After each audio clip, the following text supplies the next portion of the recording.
Good evening. مسیح کی تعلیم کا درس چینلز میں آپ کو خوش آمدید کہتے ہیں، آپ کا سواگت کرتے ہیں، آپ کو ویلکم کرتے ہیں۔ میں خداوند کا شکر کرتا ہوں آج کے اس بیش قیمتی مبارک وقت کے لیے کہ خداوند رب العزت ہمیں بڑی برکات دیا۔ یسوع مسیح ناصری کے نام کے صلہ میں میرے عزیزوں، میرے بہن بھائیوں، میرے بیٹے بیٹیوں، میرے بزرگان،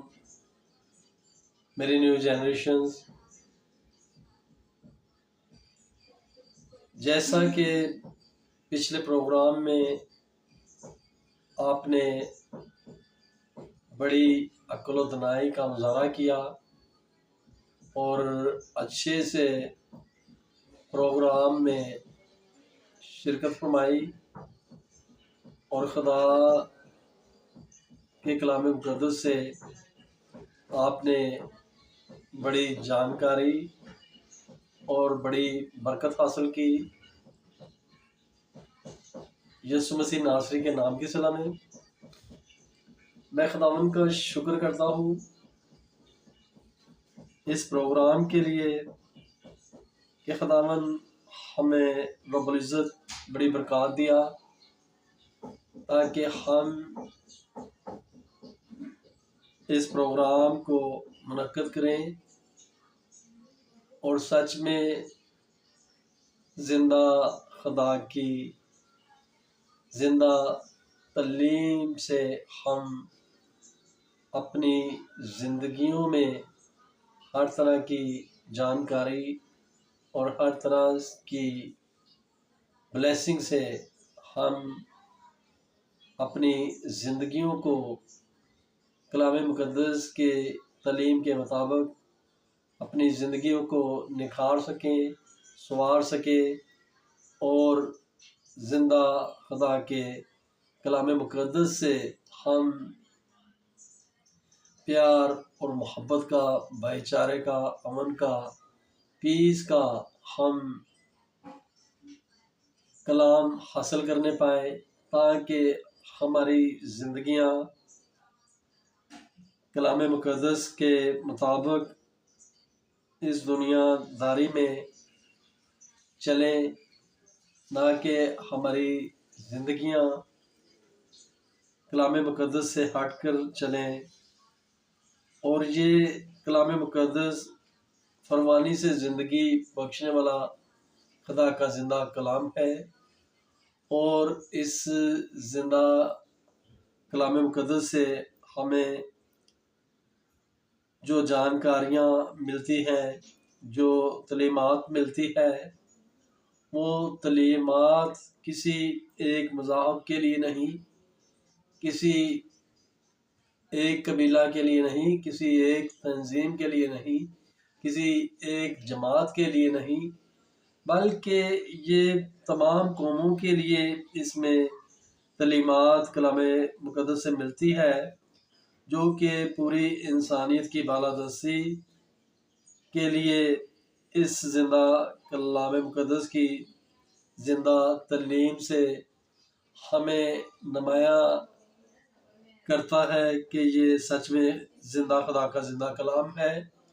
اور اس میں کسی قسم کی کسی مخالفت کی یا کسی کی دلزاری کی یا کسی کے اوپر انتشار کی یا کسی کے اوپر فتویٰ جاری کرنے کی یا کسی کے اوپر جبراً کوئی تشدد یا کوئی ایسی دشمنی یا کوئی ایسی کرواہٹ نکالنے کی اس خدا کے زندہ کلام مقدس سے کوئی ایسی ترکیب نہیں نکلتی جس سے کہ پوری انسانیت شرمسار ہو، بلکہ اس زندہ کلام مقدس سے ایسی تعلیم اور ایسا معیار اور ایسا بھائی چارہ، ایسا پیار، محبت اور ایسا زندہ کلام کا ایسا سٹینڈرڈ اور ایسا معیار ملتا ہے جو کہ میرے بہن بھائیوں انسانی زندگی کے لیے بہت ضروری ہے، اور انسانی زندگی اگر اس تعلیم پہ عمل کرے تو یقیناً پوری انسانیت میں بھائی چارہ، پیار اور محبت، اور کسی کی دلزاری کرنا یا کسی کو ٹھیس لگانا یا کسی کو راسا کرنا یا کسی کو پریشان کرنا یا کسی کو نست کرنا یا کسی کو قتل و غارت کرنا، انسان اس تمام چیزوں سے پاک اور صاف ہو سکتا ہے اگر خدا کے زندہ کلام مقدس سے تعلیم حاصل کرے اور اس کے اوپر عمل کرے۔ آج میرے بہن بھائیوں ہم خدا کے زندہ کلام مقدس سے دیکھیں گے جو زمانہ قدیم سے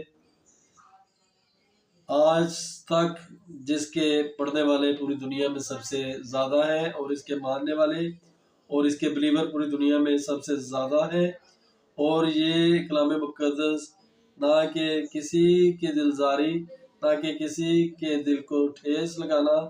نہ کہ کسی کے دل کو تکلیف پہنچانا، نہ کہ کسی انسانیت کے قتل کرنے کی تعلیم دیتا، بلکہ یہ صرف اور صرف بھائی چارے اور پیار اور محبت اور انسانیت کو قائم کرنے کی تعلیم اور انسانیت کو زندہ رکھنے کی تعلیم دیتا۔ میرے عزیزوں، میرے بہن بھائیوں، سچ میں خداوند رب العزت آپ سب کو بڑی برکت دے، اور جو خدا کے طلبگار ہیں اور جو سچ میں خدا کے زندہ کلام مقدس سے کے متلاشی ہیں، آج وہ خداوند کے زندہ پاک کلام سے بھرپور جانکاری اور ہر طرح کی نالج حاصل کرنے پائیں، اور خداوند کا زندہ کلام مقدس ان کی زندگیوں میں اپنے نور کی روشنائی چمکائے، تاکہ ان کی زندگیاں ہمیشہ کی ابدی بلیسنگ سے بلیس ہونے پائیں، اور ان کی زندگیاں خدا کے زندہ کلام مقدس کے نور کی روشنائی میں چلنے والی بنے، حق اور سچ اور زندگی کی راہ کو اختیار کرنے والی بنے،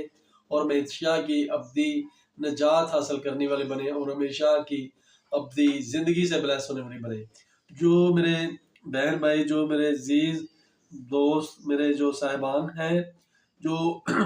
اس پروگرام میں شرکت فرمائے، جو شمولیت فرمائے، اور جو اس کلام مقدس کی تعلیم سے برکت پانا چاہتے ہیں، خداوند سچ میں آج ان کی زندگیوں میں بڑی برکت کرے، اور خداوند کا جلالی فتح جا بزرگ ہاتھ ان کو چھوئے، اور آج خداوند کے پاک کلام سے ان کی زندگیوں میں ہر طرح کا سدھار، ہر طرح کی تبدیلی آنے پائے، اور ان کی زندگیاں پاک کلام کی نور کی روشنائی کی ہدایت میں چلنے پائیں، اور وہ زندگیوں کو اگر خدا کا زندہ کلام مقدس چھوئے تو اس مان کے اوپر ایمان لانے میں اور اس کے اوپر عمل کرنے میں اور اس کے پیروکار ہونے میں کوئی کسی قسم کی آپتی، کوئی کسی قسم کی برائی نہیں، بلکہ جو جان اس کے اوپر ایمان لاتی ہے، جو جان اس کے اوپر عمل کرتی ہے، جو جان اس بزرگ کلام کے اوپر اپنے ایمان کو بڑھاتی ہے اور اس کے اوپر عمل و درآمد کرتی ہے، وہ زندگیاں ہمیشہ کی ابدی زندگی کی وارث ہوتی ہیں، نہ کہ وہ زندگیاں وارث ہوتی ہیں بلکہ ان کے سبب سے ان کا گھرانہ بھی نجات پاتا، اور ان کے سبب سے پورا خاندان ان کا نجات پاتا۔ اور خدا کی شکر گزاری کے لیے اسی طرح ہم سب کو خداوند کے پاک کلام میں اسی طرح بنے رہنا ہے، تاکہ خداوند کے پاک کلام سے ہم بھرپور برکت پائیں اور خداوند کی بڑی شکر گزاری کرنے پائیں، اور خداوند کی مرضی کے مطابق ہم اپنی زندگیوں کو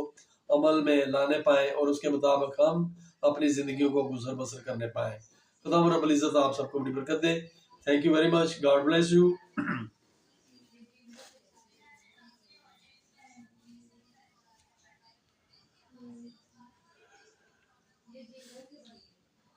مسیح کے دشمنوں نے آپ کو سمجھا۔ جب ہم اس بات پر غور کرتے ہیں کہ مسیح کے دشمن آپ کے بارے میں کیا رائے رکھتے تھے، تو اس سے ہمارے اپنے خیالات کو کافی قوت ملتی ہے۔ وہ یقیناً آپ کے طرفدار نہیں تھے۔ ہم انجیل جلیل میں پڑھتے ہیں کہ وہ اس کی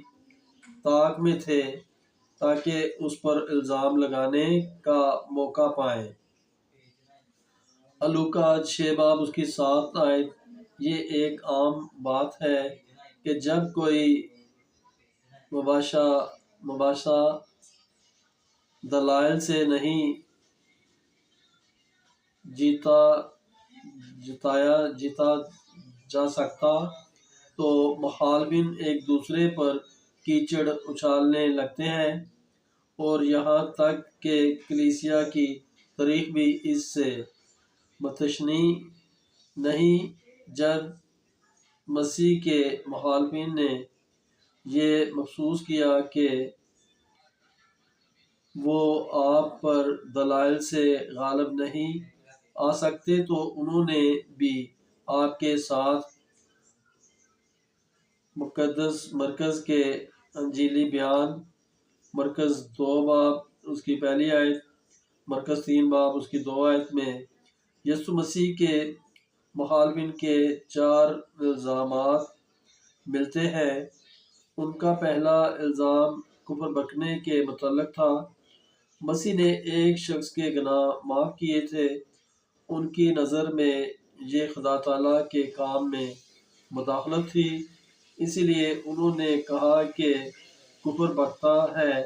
لیکن اگر آپ الہی ذات تھے تو گناہوں کو معاف کرنا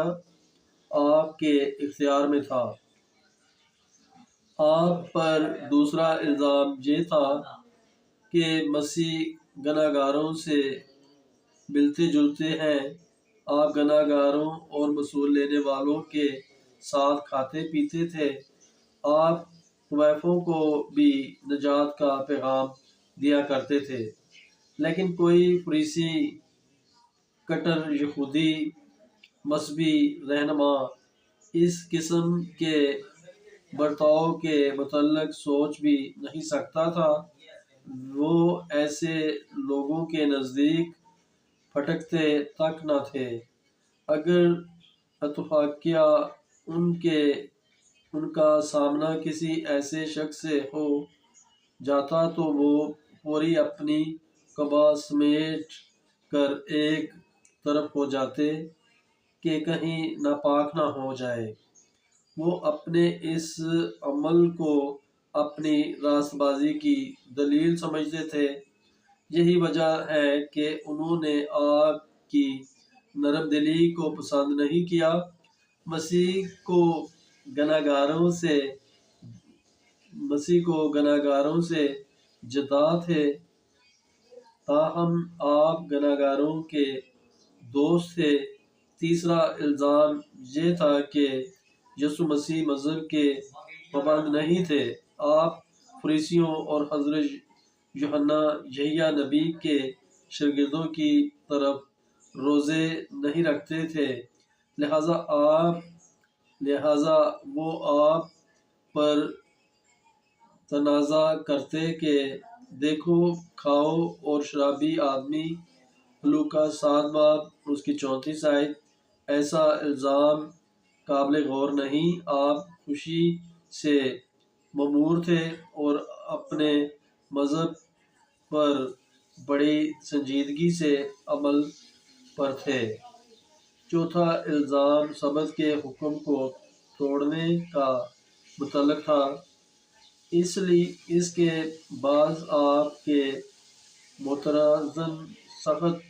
طیش میں تھے۔ آپ سبت کے دن بیماروں کو شفا دیتے اور یہاں تک کہ آپ کے حواری گندم کے کھیتوں میں سے گزرتے ہوئے بیلیں بھی توڑ کر کھا لیتے تھے۔ متی 12 باب اس کا پہلی آیت۔ فریسیوں اور فقیہوں کے نزدیک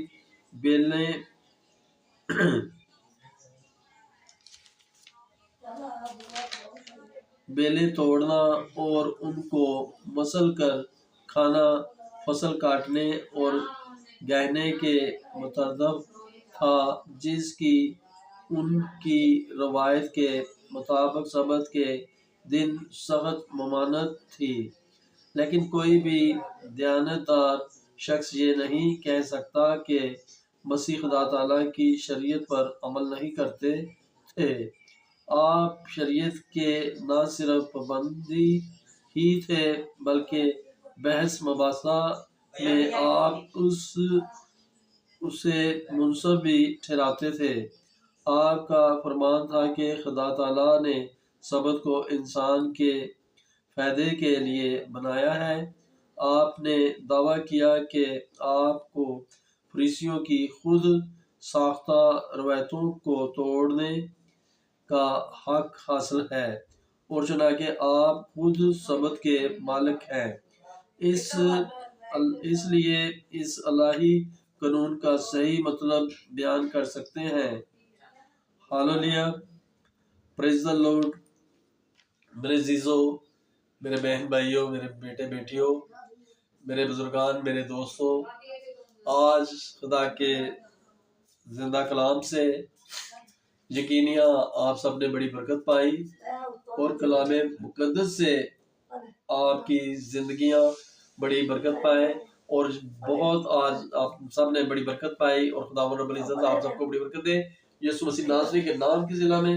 خداوند آپ سب کے ساتھ ہو۔ God bless you, praise the Lord, آمین۔